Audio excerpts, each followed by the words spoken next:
सोलापूर महानगरपालिकेचे आयुक्त डॉ. सचिन ओंबासे यांच्या आदेशानुसार पंचकट्टा ते लक्ष्मी मार्केट मार्गावरील जिएनक्रॉन मीटर रुंदीच्या रस्त्यावर अतिक्रमण हटवण्यासाठी मोहीम राबवण्यात आली।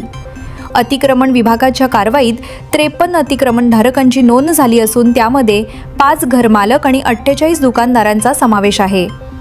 फुटपाथवरील अतिक्रमणे तातडीने हटवण्यात आली असून काहींना 2 दिवसांची मुदत देण्यात आली आहे।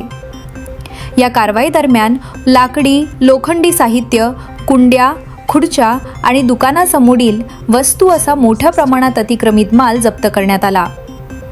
कारवाईसाठी अतिक्रमण विभाग, नगर रचना विभाग आणि पोलीस प्रशासनाचे संयुक्त सहकार्य लाभले। अतिक्रमण विभागाचे अधिकारी तपन डंके यांनी नागरिकांना सार्वजनिक ठिकाणी अतिक्रमण न करण्याचे आवाहन केले असून उल्लंघन झाल्यास कठोर कारवाईचा इशारा दिला आहे।